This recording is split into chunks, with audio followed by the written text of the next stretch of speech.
this is the video for applying linear graphs, 9H. So word problems, basically. Okay, so the stuff says a lot of things up there, but one thing that's really important here is that we're going to choose some letters, X and Y, to suit the variables in our problem.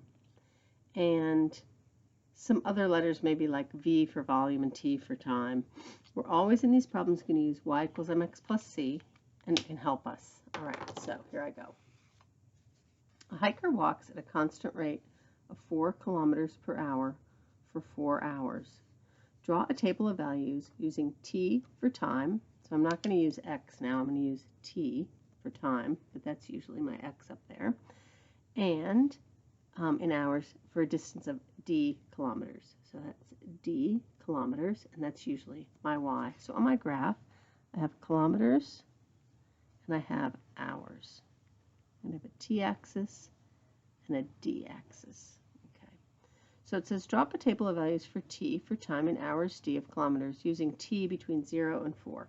0, 1, 2, 3, 4. That's what use t between 0 and 4 means. It means put the values in. And then it says draw a graph by plotting the points. Well, first I have to do this. I have to come up with some equation and blah, blah, blah. It's so heavy here. All right, so here's how I do it. A hiker walks at a constant rate of 4 kilometers per hour. And they give me this thing, kilometers per hour. That's 4 kilometers for every 1 hour. That's the m. Okay, so when I get a rate, it's the gradient. When I get a rate, it's the gradient. Okay, I'm going to even highlight that. And as soon as I see at a constant rate of something, I know it's the gradient. Okay, so in my equation, y equals mx plus c, this time it's going to be d equals mx plus mt, plus c. So I got to figure out, what's going here. So for 4 hours. So I do that. Draw the graph by plotting the points in a given table. Draw a table of t. Okay. So if he has walked for 0 minutes, he's gone 0 kilometers. That's what I think. He hasn't gone anywhere. He hasn't spent any time. So my c in this case is going to be a 0. So my d equals 4t plus 0. Whoops. D equals 4t plus 0. Because there's a 0 under the 0. He hasn't gone anywhere. After he goes for 1 hour, he's gone 4 kilometers. And if he walks for 2 hours, he's gone 8 kilometers. And if he's walked 3 hours, he's gone 12. And if he's walked 4 hours, he's gone 16. So all I did was say, if he walks for each hour 4 kilometers, that's what he should be up to. So on my hours here, I'm going to put 0, 1, 2, 3, 4.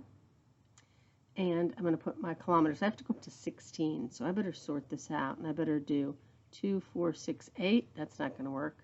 5, 10, 15, 20. Maybe that works. 5, 10, 15, 20. I shouldn't have put my titles so close. Okay. So if I walk 0, I go 0. If I walk for 1 hour, I go 4. If I walk for 2 hours, I go 8. If I walk for 3 hours, I go 12. If I walk for 4 hours, I go 16. You can see it's a line. And I draw my line. So it says, draw a graph by plotting points. Write a rule by linking D with T. I did. Use your rule to find the distance traveled for 2.5 hours of walking. Well, I can kind of look here and go 2.5. It's around 10 probably, but let's put it in. I'm going to use this. I'm going to put 2.5 in instead.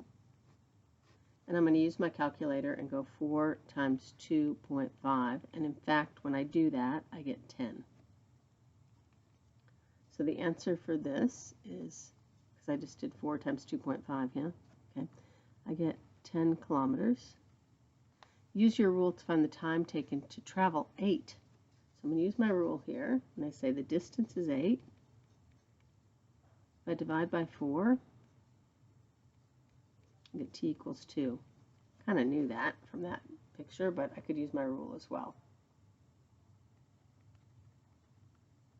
All right, let's try the next one. It says, the initial volume of water in a dish is 300 mils. The water evaporates and the volume decreases by 50 milliliters per hour. I can see that this thing is a rate. Okay, so that's my M. All right, but I started with 300 milliliters. So I reckon that's my C. You know, in my Y equals mx plus C, I think the M is 50 and the C is 300. That's what I think. Let me go down here. It says draw a table of values for T, oops, and V. So let's see. When T is 0, I have 300. And then I'm just going to grab my calculator for a minute. And it says that it goes down by 50 mils each hour for 6 hours. 0, 1, 2, 3, 4, 5, 6. I'm going to do that. And I had some other work there. So 300. And then after 1 hour, it goes down by 50. So it's 250. And after another hour, it goes down by 50. So it's 200. Do I need my calculator? That's pretty lame. 150, 100, 50, and 0. So there's none left after that. Then it says draw a graph by plotting the points. So 300, let's see.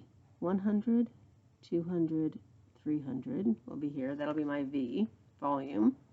And my time will be here. 0, 1, 2, 3, 4, 5, 6. So 0 is 300, and 1 is 250, and 2 is 200, and 3 is 150, and 4 is 100, and 5 is 50, and 6 is 0. So I can see my line. I plotted my points, and I can see a line there. And now it says write a rule. Okay, this is V, and this is T. So I'm going to go V equals MT plus C. That's how it always works. And the volume that I started with is 300, so that's the C. That's the one under the 0. And the M we already talked about. It's 50 mils per hour, but it's decreasing, right? It's going down 50 mils every 1 hour. So it's V equals negative 50 T plus 300. That's it. Okay.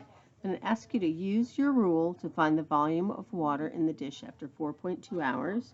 So I'm going to find the volume after 4.2 plus 300. So I'm going to actually use my calculator to do that.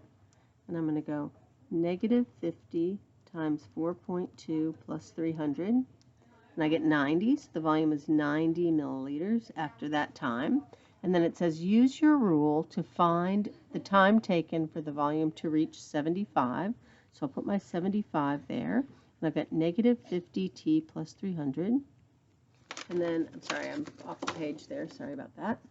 And then I'm going to take 300, and I'll get negative 50T equals negative 225. And then I have to divide by negative 50. Divide by negative 50, and I'll get 4.5. Oops, did I do that right? Yeah. So I'll get T equals 4.5 hours for that last one for E. Okay, try a couple of these problems.